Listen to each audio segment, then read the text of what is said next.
Strike that fork. Fog machine. It should be there. You just hit the button, James. Can somebody tell me where our hosts are? Yeah. Green Beach? Where are the fruit snacks? White on set. Alright, let's get this done. Roll camera. Roll sound. Season 1, Episode 2. Marker. And action.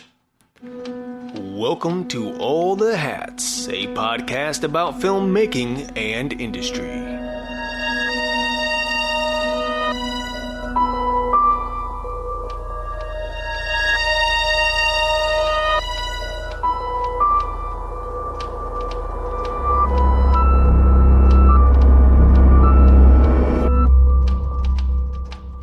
Welcome to a brand new episode of All the Hats. As always, my name is Eric with a K. And I'm James Carey.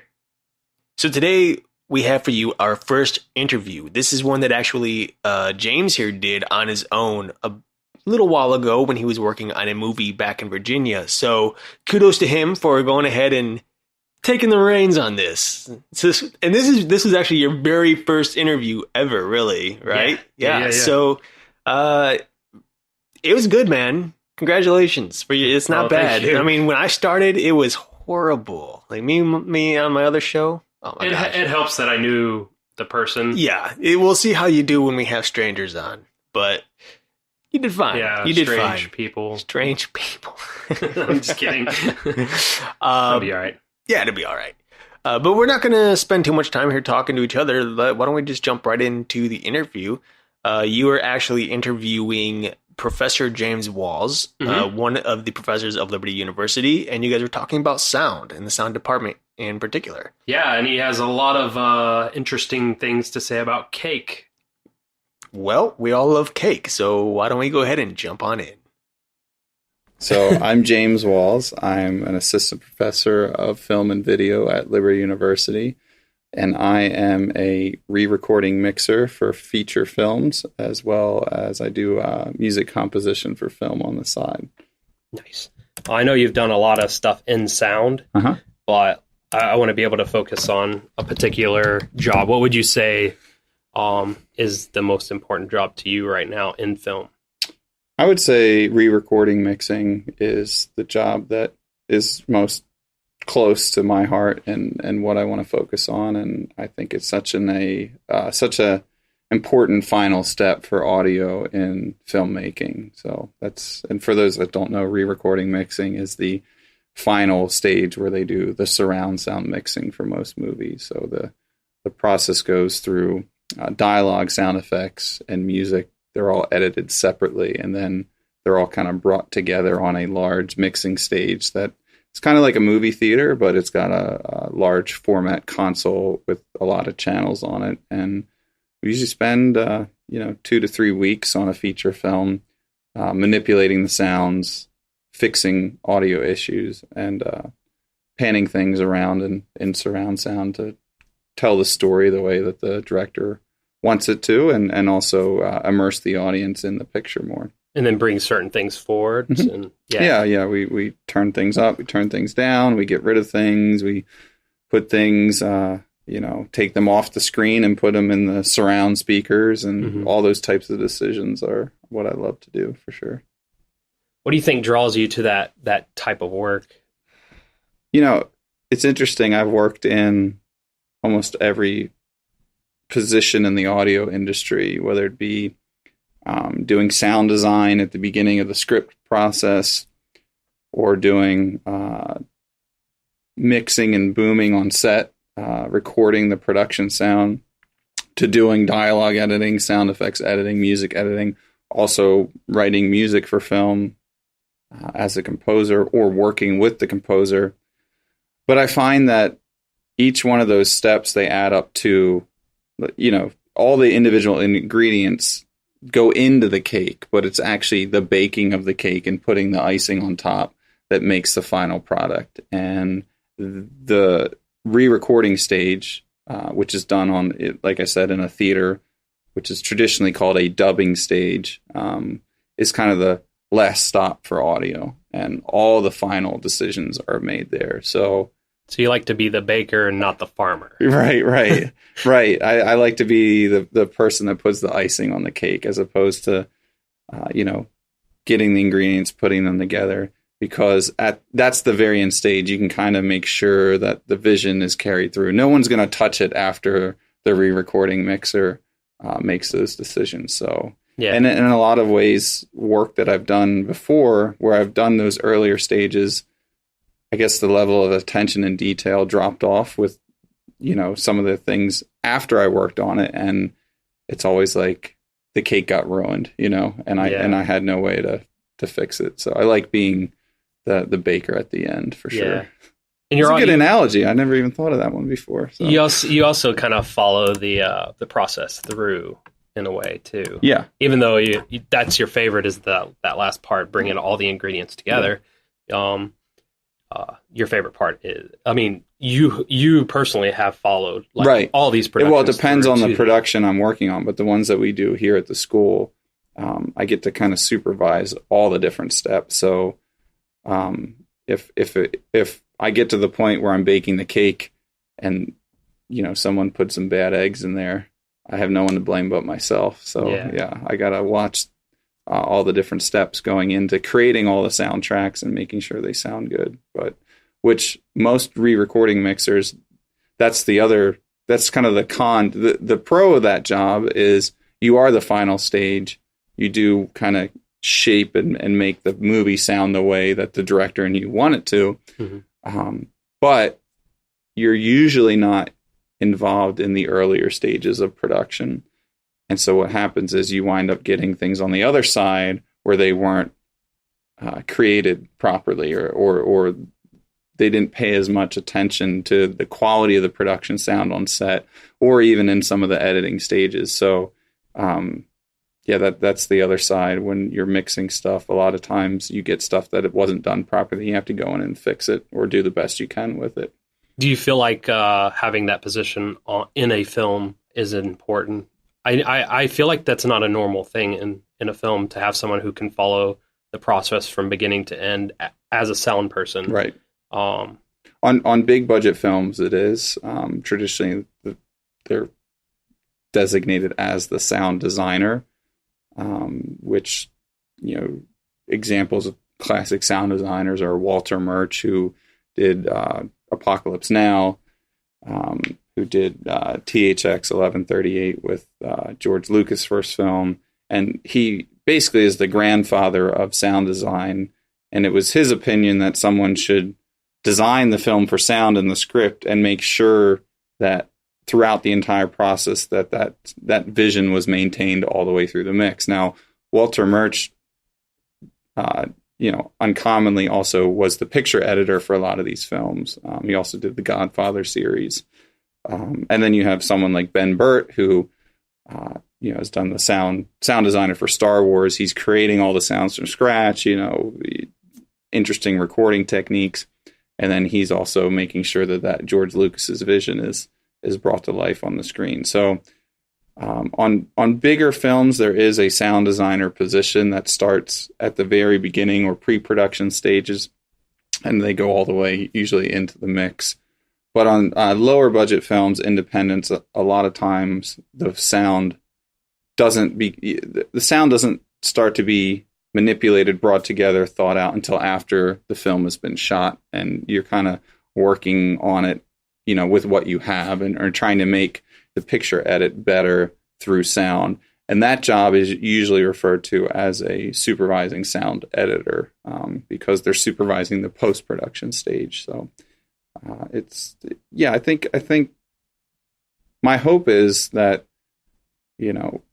as people realize how important sound is, that more independent films, lower budget films, see the value of maybe not bringing on a sound designer to oversee the production sound, or, because that's typically left to the sound mixer on set, but to pay more attention and give more thought to the screenwriting process early on, and then be involved in post. So they're kind of involved in the pre-production, and then hopefully through that pre-planning, the sounds that they get, or the sound ideas in the script to make it all the way through into post-production, and they can continue. And I always find that those types of films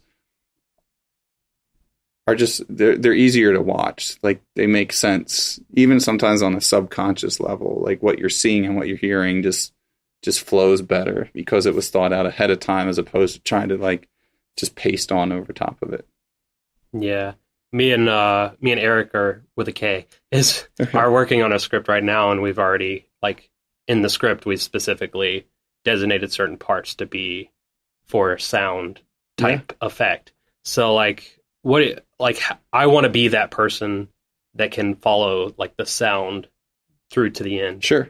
So I kind of want to be like you in a way. Thanks, yeah. I kind of want to take your job away from you. Well, you feel free, man. There's lots of movies being made, and in fact, there's a lot of bad movies being made that could use the help of a sound designer early on that would make it 10 times better, in my opinion. So, yeah, we need more people that want to focus on sound and want to do it at the early stages, not just at the end. So, yeah, I would say, especially in your case, now that you, I think, have kind of established yourself as a boom op and a mixer on set, you can start looking at partnering with some directors and screenwriters that are up and coming, that you can kind of say, I know that this is my traditional job, but, do you mind if I just give you some suggestions, read the script on maybe some scenes that could help tell the story in an interesting way from the sound perspective?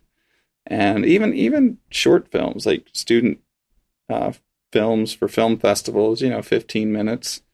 They should have at least one or two scenes that are really like designed for sound, that are engaging the audience's ears as well as the eyes. And honestly, the easiest technique that I think a lot of people just overlook is opening your film with sound instead of picture.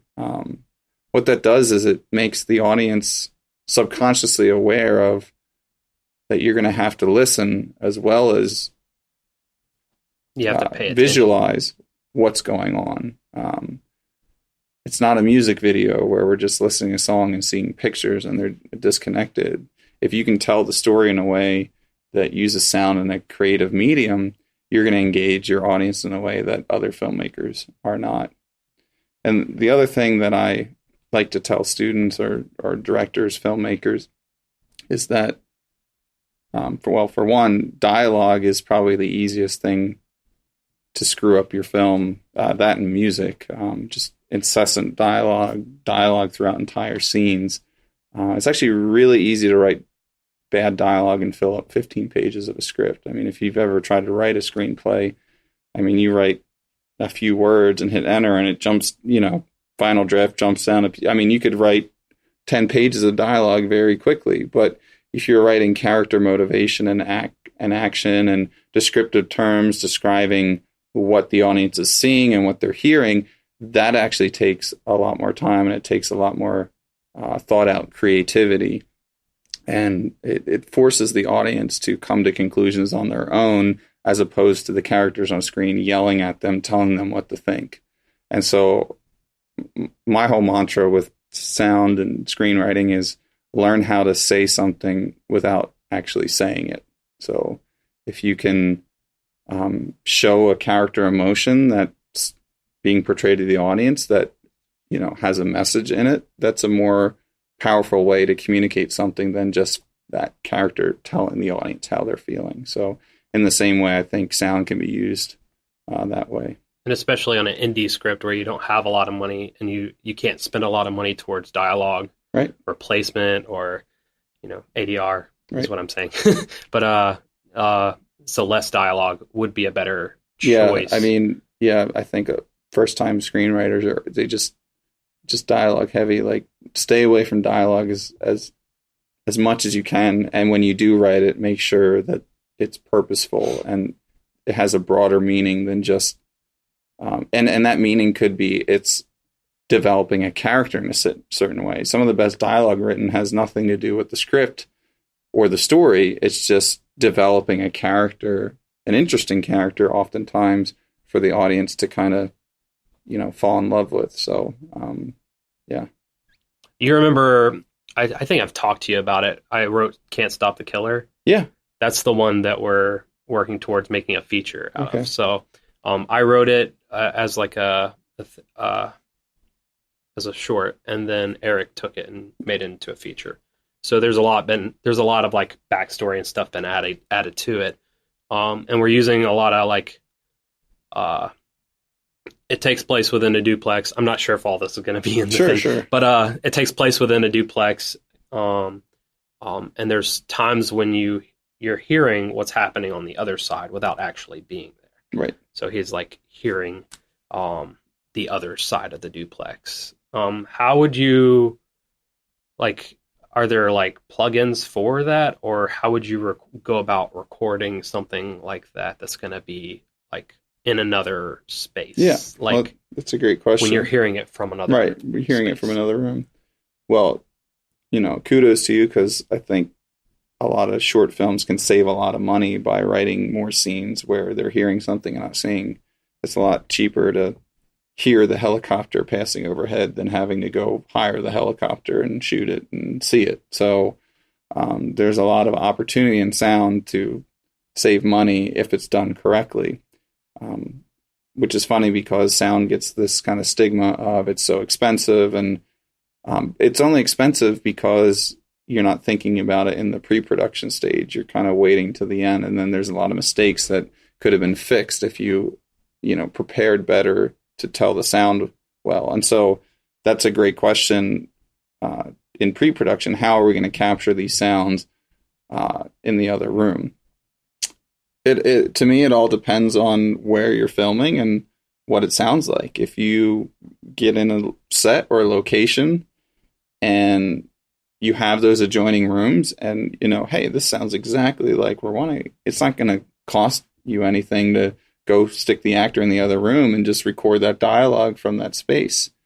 So you should do that, but also definitely make sure that you get the lines clean, because there is software in post-production that can very easily recreate that space. And, if you want to get even more exacting, if you have a space that you want the absolute, the problem with doing it practically, if someone is in the other room and you're recording it, you get what you get. You can't adjust the level of reverb and the level of echo from the other room. It's kind of baked into the recording. So in certain instances where you want to match the acoustical space of that room and where you're filming, you can do a impulse response, which is basically a sine sweep. We've done these before, but from 20 hertz all the way to 20,000 hertz, that basically will capture the sonic imprint of the room, and in post-production allow you to recreate that space. And the added benefit with doing that is you can adjust the level of direct sound versus the indirect sound, the reverberant sound. So how it's going to bounce off that walls within that space. Yeah. But more than likely, if you're taking it to someone that has done this type of film before, they're going to have plugins like Altiverb, which is made by a company called Audio Ease, which is kind of the go-to surround impulse response program. Or the other one we use here is McDSP's Revolver, which is another impulse response IR. It's called a convolution reverb that allows you to recreate acoustical spaces and blend them in with direct sound. So yeah, they sound pretty realistic, and so they have a lot of presets on it. So it's worth, in my opinion, purchasing those, especially if you're focused on that, for sure. Yeah, I think that'll be great. Also, it like sounds within transitions between like scenes. Mm-hmm. I think we're going to be using, maybe not every time, but a few of those, like blending like one sound into a different sound that's similar. Yeah. In order to like show something. Yeah. How they like.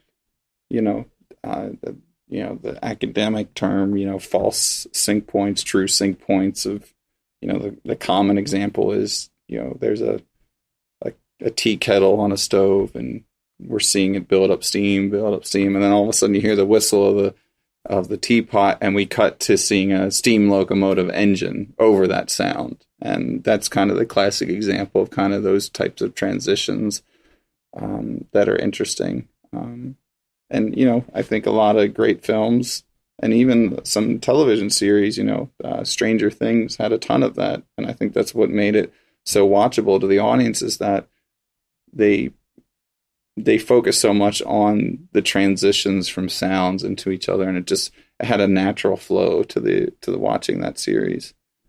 You know, so, you know, like I tell my students, sound and picture don't always need to cut together. And in fact, you can J-cut the audio. That's what we call it, a J-cut, where audio precedes the picture, to kind of let the audience imagine what they're going to see before they see it. And also you can L-cut the audio after the picture to kind of give a sense that the story hasn't ended, you know, or whatever sound that they're hearing is going to come back later, which is done in a lot of films. I would say if you're interested in working in this industry, I think the best way to kind of find your place and see if you want to do that is first visit a few film sets, you know, PA on some local gigs. You don't have to be in LA or New York to get involved in film. Someone's making a movie near you. There's always films being made, whether they're really low quality independent films or mid-level or high.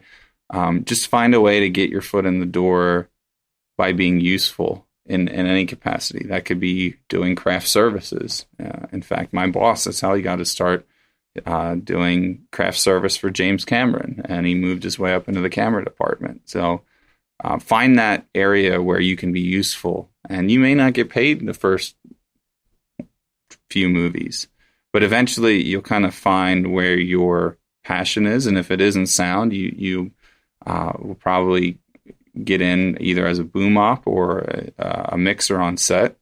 And, you know, just start using your money to invest in some decent sound equipment, because that is kind of the one difference between a lot of jobs in film, is the sound people get paid to bring their equipment as well as their talent. And so you can actually make a decent money, you know, having your own gear and working your way up.